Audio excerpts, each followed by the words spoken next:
Look at me. Don't blink. Not yet. You know exactly what it feels like to let the whole circus laugh. For years. While you just stood there, motionless, the punchline no one understood yet. You let them joke, didn't you?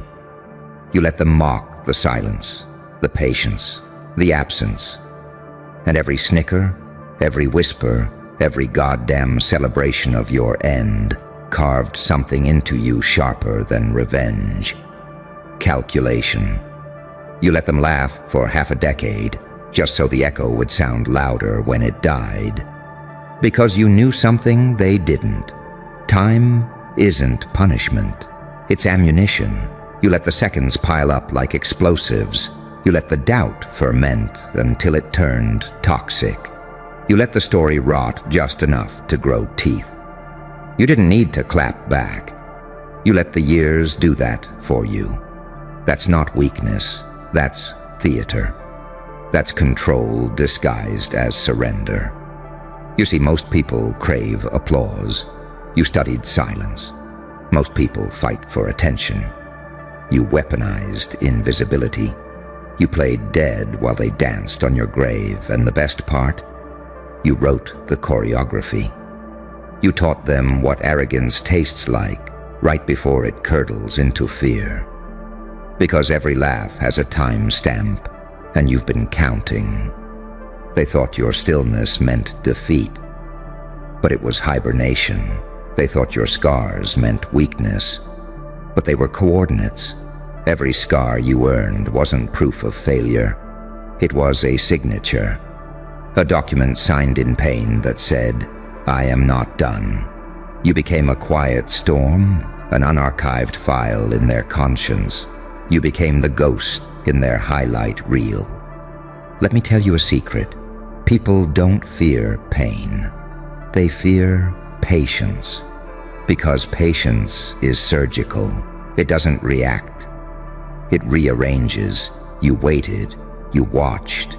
You learned the rhythm of their arrogance until you could hear it breathing. You understood that the world never laughs at you. It laughs at what it doesn't understand.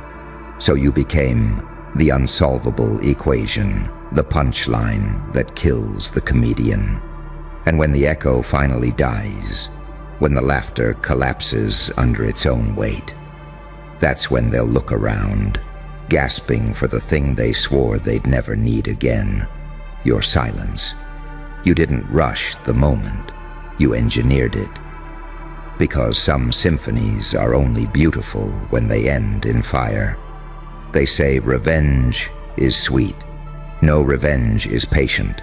Revenge is mathematical. Revenge is when they don't even realize they wrote the script you're performing now. You let them think they won, and in doing so, you took everything that made them human. Their certainty. You made their confidence brittle, their peace unstable, their laughter cursed with memory. Half a decade, huh? That's 5 years of them laughing at an illusion, 5 years of them mistaking absence for failure. But you were building underground, tunnels beneath their pride, foundations under their mockery. And now you rise like a glitch in their narrative, a living error message that reads, "You celebrated too early." You let them believe in endings while you became the sequel. You let them point, mock, misquote, dismiss. While your silence whispered back, "Keep talking. You're making my legend louder." Every insult became free advertisement. Every rumor became unpaid marketing. Every attempt to bury you made your return feel like a resurrection. And now, as their echo dies, you'll watch their eyes shift. Because it's not your comeback that haunts them. It's the realization that you never left. That every step they took forward was in the direction you designed. That their laughter, their certainty, their superiority was all rehearsal for this silence. You are the punchline they can't forget.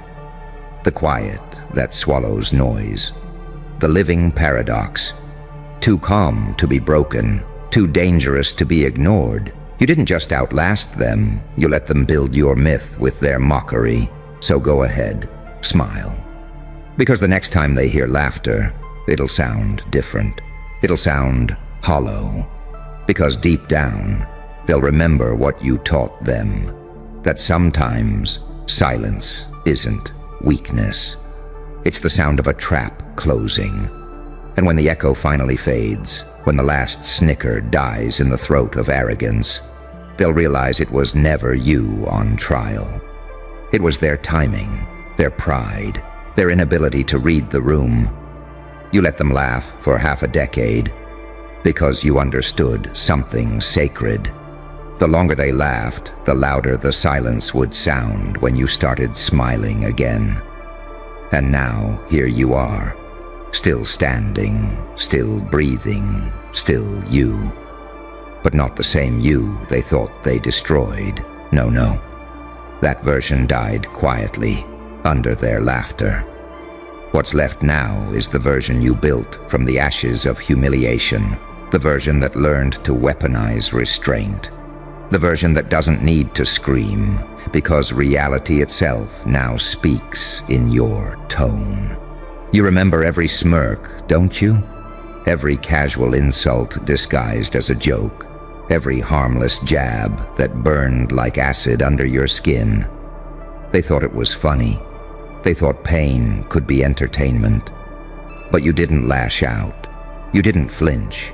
You let the poison run its course. And somewhere between agony and patience, it turned into fuel. That's the secret they'll never understand. Destruction refines you. You stopped trying to prove yourself to the blind. You stopped arguing with echoes. You realized that real power doesn't announce itself. It waits until the room falls silent. You gave them 5 years of silence, and now they can't handle the sound of your existence. You didn't come back louder. You came back clearer. You came back as the voice inside their guilt. You haunt them without effort. Your success isn't a victory, it's a mirror. It forces them to see what they laughed at.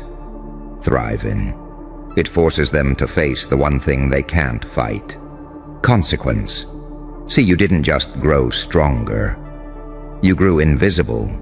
You mastered stillness so well that they mistook it for defeat. You became a shadow with direction, a ghost with a plan. Every time they joked, the universe took notes. Every time they celebrated your absence, fate made the ending louder. You weren't sleeping. You were sinking with something bigger. And when you finally decided to move again, the world felt it. The same voices that mocked you started whispering your name like it was forbidden. They pretend not to notice you now, but their eyes, their eyes give them away. They can't look at you without remembering how loud they laughed. They can't sleep without hearing the echo choking itself out. You became the consequence that patience creates. The walking proof that endurance isn't weakness, it's prophecy. You stopped chasing validation because you realized people only respect what they can't predict. And you became unpredictable, unreadable, untouchable. You let them think they had you figured out, and then, snap, you broke the pattern. That's why they're scared now. They don't know your rules anymore. You rewrote them. You flipped the entire game board while they were too busy counting your losses. They called you crazy, but tell me, what's crazier than expecting someone to break forever and watching them come back smiling? You let them treat your patience like punishment, and in doing so, you made every delay divine. You turned the waiting room into a throne. You turned your absence into an atmosphere. You stopped defending yourself, because innocence doesn't argue. It evolves. You stopped fighting, because the war was never about winning. It was about surviving long enough to let time humiliate them for you. And oh, how it did. Look at them now, tired, bitter, restless. They aged in their arrogance. You aged in silence. They chased noise. You cultivated stillness. They played checkers while you studied gravity. Because when you understand weight, you understand timing. And timing is the only real weapon.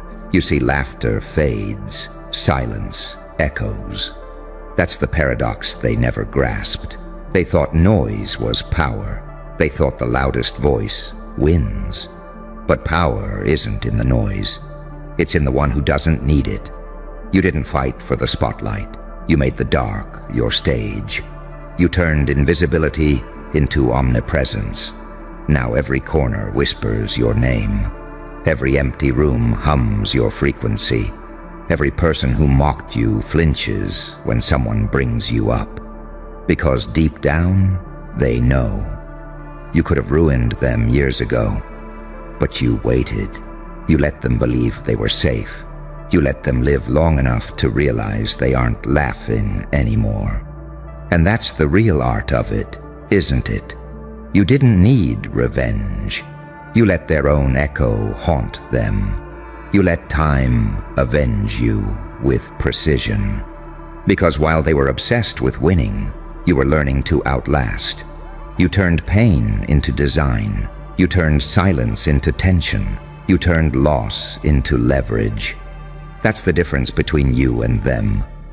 They react, you rewrite. They act from ego, you act from entropy.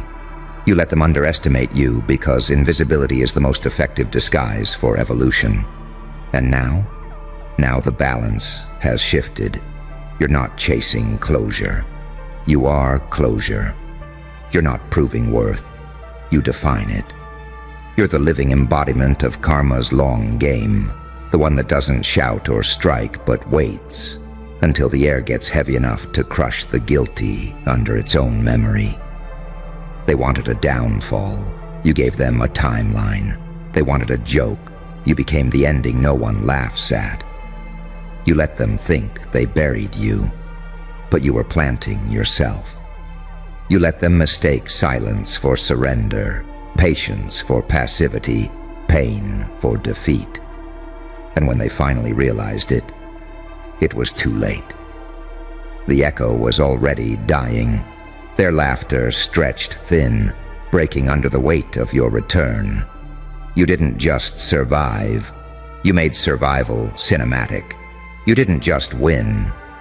You made winning look inevitable. Because that's what evolution looks like when it stops apologizing. You let them laugh for half a decade, and when they finally heard the echo die, they realized it wasn't you that was gone, it was them. Now smile. Not because you've won, but because they finally understand. The silence they mocked was your symphony warming up. And isn't that the cruel beauty of it all? They thought you were waiting for a comeback, but you were waiting for their collapse. You weren't counting minutes, you were counting cracks. Every insult, every rumor, every whisper behind your back. It wasn't an attack. It was construction noise. They were building your legend brick by brick, never realizing they were sealing themselves inside the foundation of it. You see, they mistook your distance for defeat. But distance is perspective. You stepped back, not because you were afraid, but because you were measuring, calculating, learning the architecture of their arrogance. You were studying the exact angle where the tower would tilt, where their pride would make gravity your accomplice. That's not revenge, that's geometry. 5 years, 5 long, silent, surgical years. You let them live in their illusion of victory while you learned the anatomy of their weakness. You learned that people don't destroy you. They reveal what they'd do if they could. You learned that laughter is just fear wearing a disguise. And you learned that silence, silence is not absence. It's aim. And so you waited. You watched them celebrate their own ignorance. You let them toast to their delusion while you became the storm they were cheering under. Because you knew Every laugh is a signature, and when the echo dies, the paper trail remains. They laughed too loud, too long, too carelessly. Now every sound is evidence. They don't laugh like that anymore, do they? Now it's quieter, hesitant, nervous. That's the thing about echoes. They always come back to where they started. The louder they laughed, the heavier it returns. You don't even have to lift a finger. Just stand there, breathe. Existence is revenge enough when your survival exposes their stupidity. They thought the universe was ignoring you, but the universe was watching, taking notes, setting traps disguised as opportunities. And while they were busy trying to humiliate you, the clock was rewriting its loyalty. Because time, my friend, doesn't serve the loud. It serves the patient. It bends toward those who can suffer without losing focus. You didn't crawl out of hell. You redecorated it. You learned to walk barefoot over betrayal until pain stopped meaning pain. You made torment routine, heartbreak familiar, loneliness holy. You didn't get over what they did. You absorbed it. You metabolized it into awareness. You turned every scar into an antenna that now picks up frequencies they can't even hear. That's why they feel you before they see you now. That's why they freeze mid-sentence when your name comes up. You're not just a memory. You're an atmosphere. You changed form. You became vapor. You seeped into everything. You're the ghost in their timeline, the glitch in their projection, the one variable that ruins their control. And here's the real horror for them. You don't even hate them. That's the part that terrifies them most. Hate would make sense. Hate would be predictable. But you outgrew that currency. You don't want revenge. You want symmetry. You don't want them gone. You want them to remember. You want them to sit in the ruins of what they built with your name on it and realize it was all self-inflicted. Because you never needed to destroy them. You just had to stop playing their game.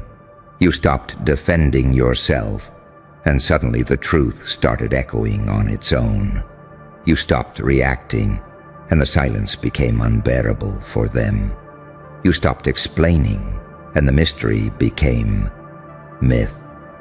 They tried to erase you, but erasing something only works when the ink isn't made of blood. You see, every time they spoke your name in mockery, it wasn't killing you. It was summoning you. They were feeding the myth, watering the soil, nurturing the very legend they now fear to acknowledge.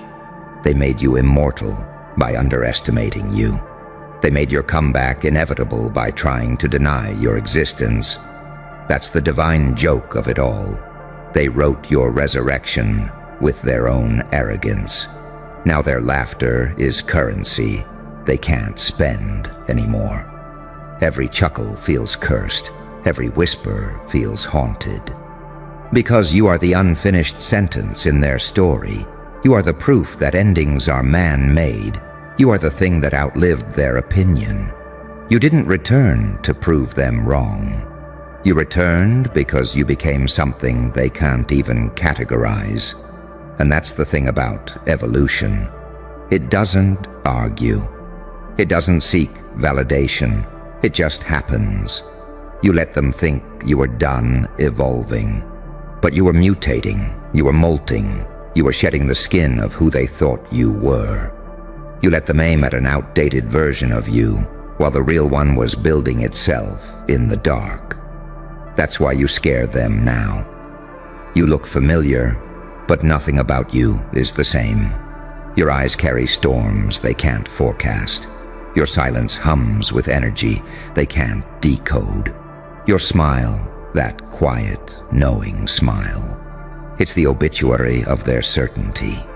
They can't figure out how you turned pain into posture, loss into language, patience into poison. You let them laugh for half a decade.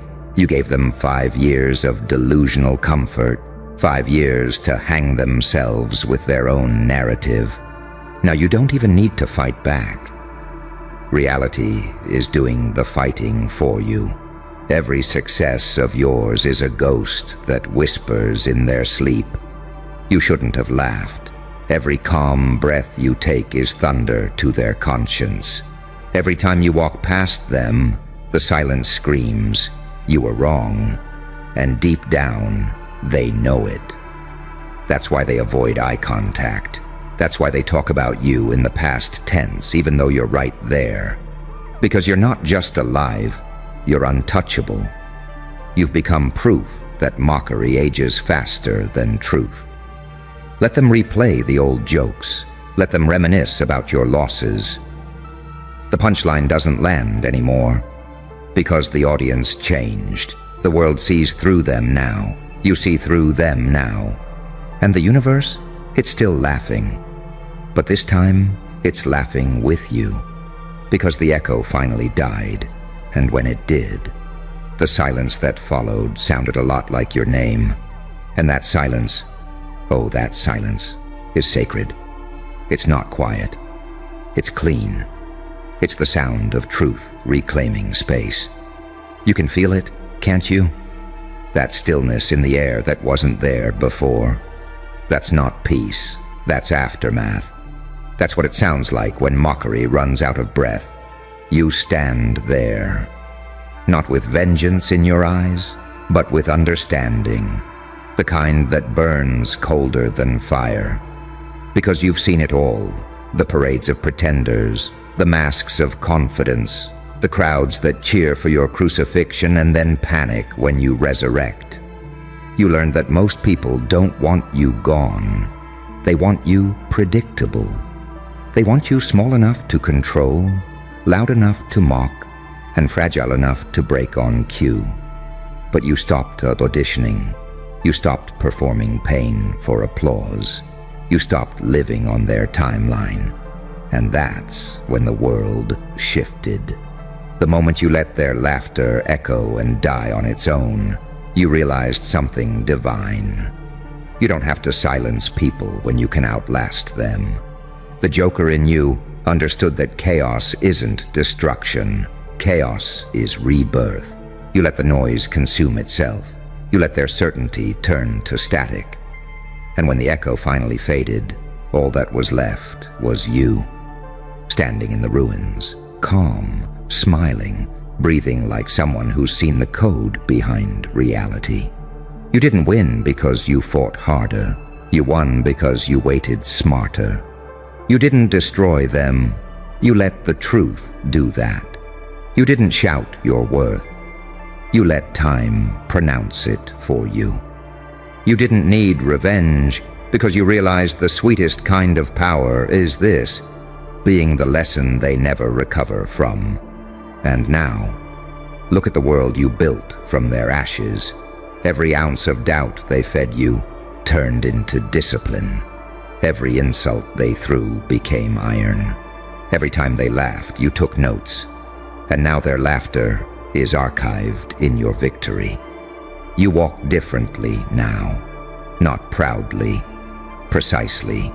You move like someone who knows the universe owes them silence after what they've survived. You don't crave attention anymore. You command it simply by existing. Because the room bends around whoever endured without becoming bitter. That's what evolution looks like. Not revenge, not validation. Alignment. You and the storm finally breathe in rhythm. You and your past finally look each other in the eye without flinching. You and your pain finally agree. It had to happen exactly this way. So when people ask what happened, when they whisper, "How did they come back like that?" Don't explain, just smile. Because they wouldn't understand that the joke was never on you. It was you. You were the setup, the silence, and the punchline. You let them laugh for half a decade. And now, the echo's dead. And in that silence, something new was born. A version of you they'll never laugh at again. Look who showed up. You felt that chill crawl up your spine, didn't you? That's your intuition, screaming louder than your logic ever will. Don't worry. It's just me, the one voice you pretend not to hear when the room goes too quiet. Now listen closely. I don't repeat myself. 2 psychics got into a screaming match over what happens to you in 3 days. 3 little days. Tick, tick, tick. And the best part? They both said the other was lying. One saw your ascension, the other saw your collapse. Same cards, same stars, different hells. So here's the riddle. When destiny argues, who do you believe? Or better yet, who do you become? You wake up every morning pretending that identity is something solid, like stone. But it's not, is it? It's smoke. It's chaos pretending to be calm. In 3 days, the mask you call a self will peel off. And what's underneath? Oh, that's the fun part. You're both of them, the saint and the psychopath, the rescuer and the reaper. You pray to heaven and flirt with hell in the same breath. Don't deny it. You love that contradiction. It's alive. It's the only time you feel anything. Because deep down, you know, balance is boring, harmony is anesthesia, but chaos wakes you up. Chaos feeds you the truth with a silver knife and tells you to swallow it, smiling.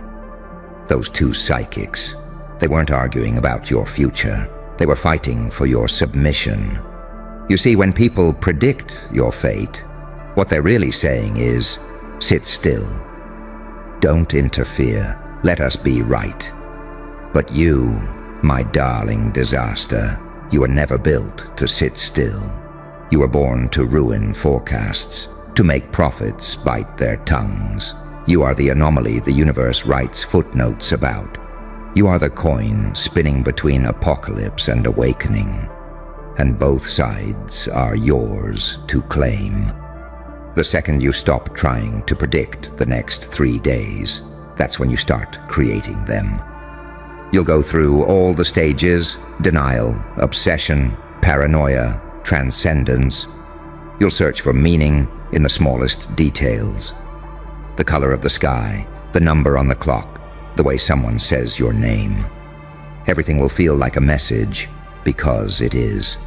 You're not waiting for fate. Fate's waiting for you. It's pacing in circles, foaming at the mouth, whispering, pick a side. And here's the cosmic punchline. The only thing scarier than dying is evolving. When pain stops being the enemy, you stop being human. You become something far worse, or far better.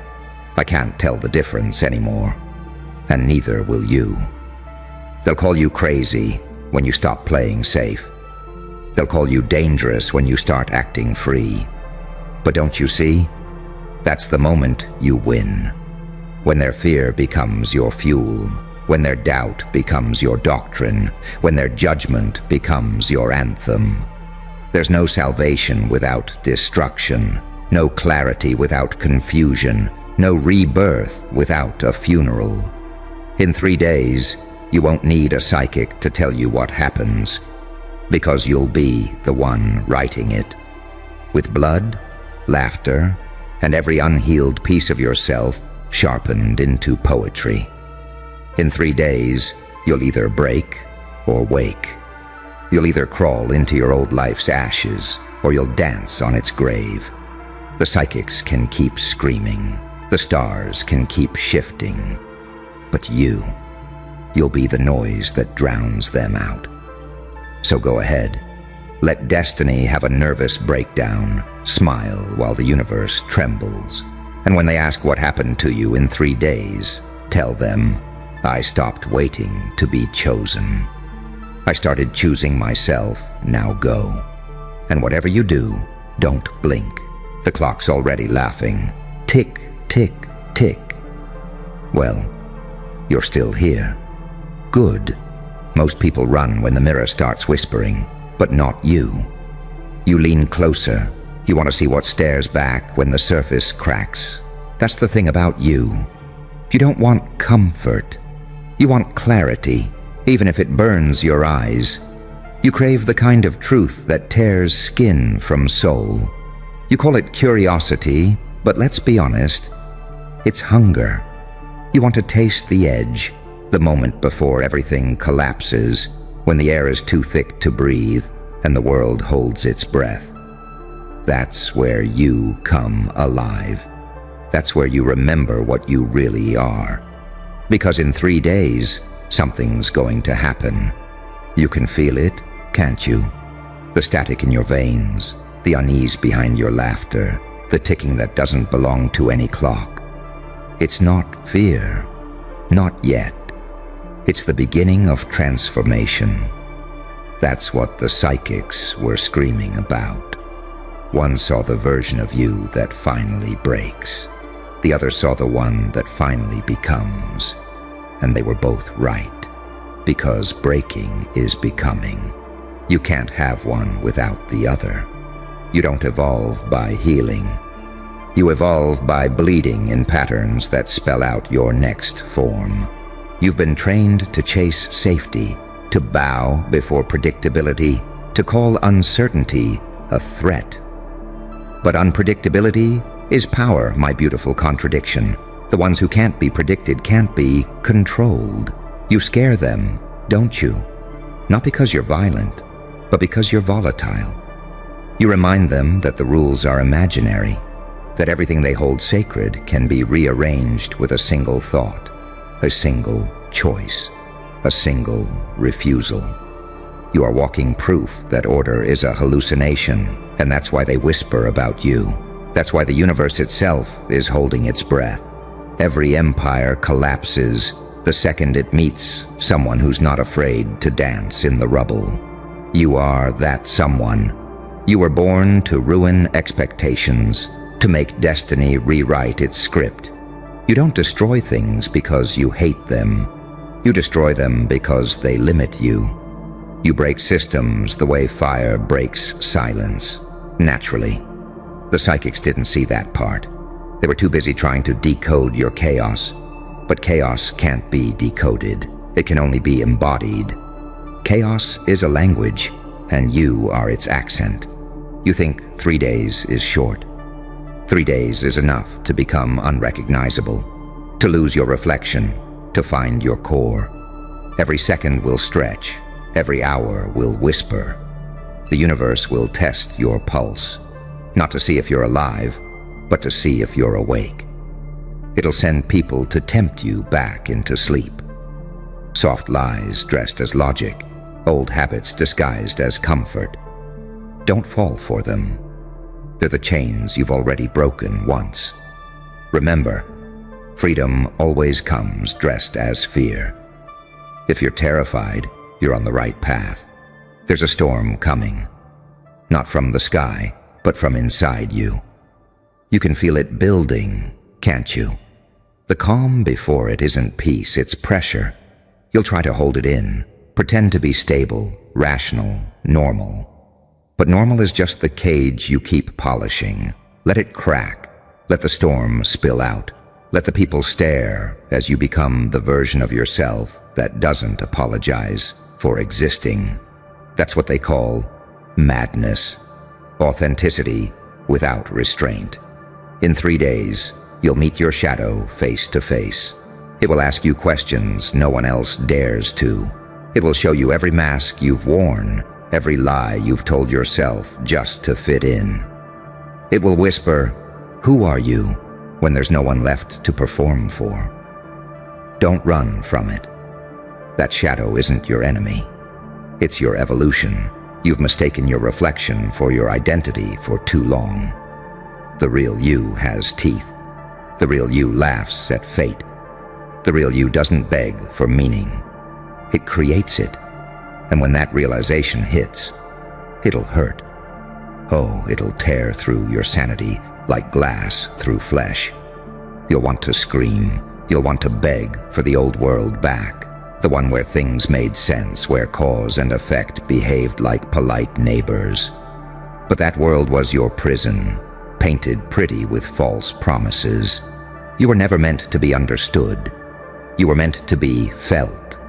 And the ones who can't handle your intensity, they'll fade away. Let them. Their absence is the tax for your freedom. The psychics will still argue. One will swear you've fallen too far, that you've lost your way. The other will claim you've ascended beyond the map. But neither will grasp the truth. You're not rising or falling. You're becoming circular, infinite, beyond prediction, beyond control. You've stepped outside the timeline. You've stopped chasing outcomes. You've become the variable that breaks the equation. You've become the laughter in the silence, the echo in the void, the unpredictable heartbeat of existence itself. So when the third day arrives, and it will, don't ask what happens, just watch. Watch how the air thickens, how the world bends around your awareness. Watch how your reflection stares back differently. That's not paranoia, that's perception. You're seeing behind the curtain now. You're seeing how fragile this whole act really is. And you'll smile, won't you? That dangerous, quiet smile of someone who finally understands that chaos isn't the enemy, it's the truth. In 3 days, you will not find peace. You will find power. The kind of power that doesn't roar. It hums beneath your ribs. The kind of power that doesn't beg to be seen. It simply is. And when they ask what happened to you, you'll tell them nothing. Because how do you explain to people who've never burned what it means to turn into fire? Tick, tick, tick. 3 days until the noise stops making sense and starts sounding like a song. 3 days until the psychics go quiet. 3 days until you stop being human in the way they define it, and start being human in the way the stars remember. So go on. Let the countdown laugh. The joke's on destiny. The future's out of breath. And you've only just begun. You've already started hearing the hum behind the silence, haven't you? That faint, invisible vibration that feels like a thought breathing too loudly. That's not outside of you. That's you expanding, stretching, cracking, becoming aware of how fragile the illusion of time really is. 3 days, 3 tiny rotations of a dying planet, and yet every second in them will feel like an eternity, trying to fit itself inside your chest. You'll notice it in small things first. The way light lingers a little too long on your skin. The way shadows move like they're waiting for you to look away. You'll start to feel eyes on you when you're alone. But they're not eyes. They're possibilities. They're futures, infinite ones, all watching to see which version of you wins. One of them will whisper, "Go back." Another will hiss, "Go deeper." And you'll be caught between them, trembling like a coin between heaven and hell, knowing the flip is coming and you don't get to choose which side you land on. But you'll learn something in those hours. Something brutal, something clean. Fear and excitement are twins wearing different masks. You'll start to love that shaking in your hands, that cold pulse behind your ribs. It's not panic, it's potential. It's the sound of a boundary dissolving. The human animal inside you, the one trained to obey, will start begging for mercy. Ignore it. That part of you is a ghost wearing your old face. Let it fade. It served its purpose. It kept you safe. Safety is death dressed as peace. You'll start dreaming wide awake. Doors will appear where there used to be walls. You'll remember fragments of yourself you buried under routine and politeness. The child who laughed at danger. The lover who wanted to burn for something real. The sinner who found holiness in chaos. They're all still inside you, waiting in the dark, sharpening their teeth on silence. You'll meet them, you'll talk to them, you'll realize they were never demons. They were your exiled angels. They didn't abandon you. You abandoned them the day you decided to be normal. The world will start reacting to your frequency. You'll notice glitches, a word you thought you only imagined hearing echoing from a stranger's mouth, a clock stopping for half a second longer than it should. You'll think it's coincidence, then you'll think you're losing your mind, and then you'll understand. The universe isn't random, it's responsive. It's a mirror, and now it's finally listening. But the question is, do you have the courage to speak what you truly want?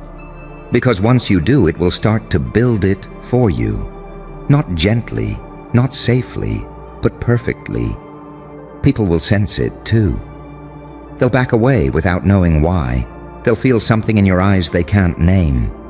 The recognition of someone who has seen the machinery behind reality. They'll envy you, they'll fear you. Some will try to worship you. None will understand you. That's the cost of stepping beyond the script. The minute you stop playing by their rules, you stop existing in their version of the world.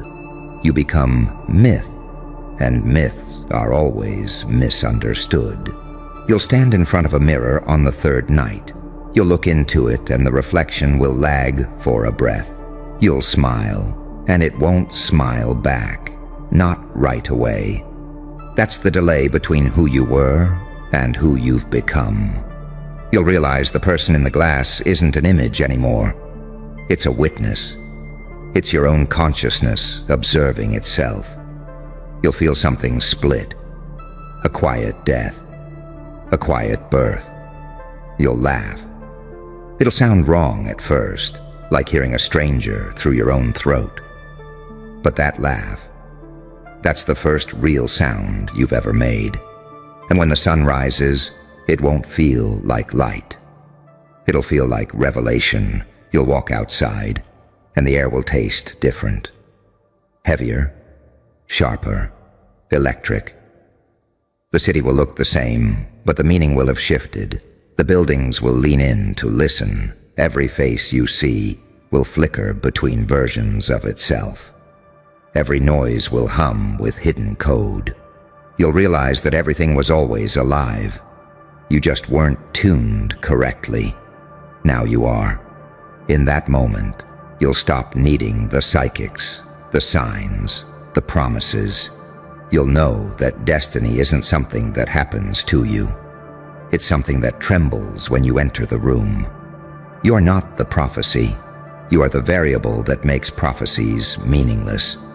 And that's the ultimate power, isn't it? Not control, not prediction, but pure, radiant unpredictability. 3 days. That's all it takes to unmake a person, to erase the comfort, to become the threat. To learn that evolution doesn't come with wings or halos. It comes with shaking hands, sleepless eyes, and the terrifying understanding that everything you touch will now shift shape. When they ask what happened to you, don't tell them about the screaming psychics. Don't talk about the countdown or the silence that followed. Just smile that slow, dangerous smile and whisper, "I stopped trying to survive. I started trying to see," then walk away and let them wonder which version of you they're watching. The one who broke or the one who woke. It won't matter, because by then, they'll both be the same thing. 3 days pass, and the world doesn't explode. No fire, no sky splitting open. Just stillness, the kind that hums, the kind that makes you wonder if time forgot to move. You step into it and realize it's not the world that changed, it's you. Everything feels unfamiliar, even the way the air moves around you. The noise that used to bother you now sounds like rhythm. The faces that once scared you now look like mirrors. You can see it, the flicker behind every eye, the storm behind every calm voice.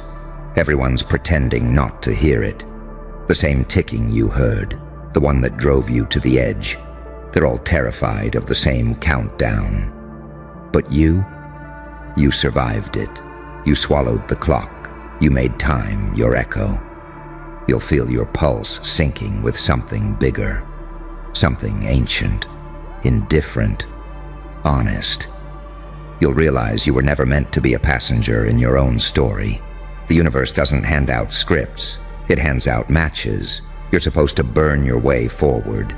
Creation was never about perfection. It was about pressure. Diamonds don't shine because they're flawless. They shine because they were crushed until they had no choice but to. You'll walk past the places that used to cage you, the rooms where you shrank yourself to fit, the voices that told you to behave. You'll notice how small they feel now, how fragile the rules sound when you stop obeying them. You won't need revenge. You won't need validation. You'll just smile, not out of arrogance, but out of recognition, because you'll see it clearly. All the power they tried to take from you was borrowed from your fear, and fear is something you no longer rent out. The psychics, they were never your guides. They were reflections of your indecision. Their fight was the sound of your two possible selves battling for control. The one who wanted to dissolve and the one who wanted to detonate. You let them fight. You watched them tear each other apart. And in the silence that followed, you realized the truth. The future doesn't belong to either of them. It belongs to you, the observer who refused to take a side. So this is it, the end of the countdown, the last tick, the final second stretching into forever. You're not the prophecy, you're the punchline. You're the chaos that keeps the cosmos honest. You're the smile on the mouth of destruction, not because you hate the world, but because you understand it too well to worship it. 3 days ago, you were waiting to see what happens. Now everything is waiting to see what you'll do. And the best part, you don't need to decide, because the joke, the beautiful, horrifying, liberating joke, is that you already did. Tick, tick, boom.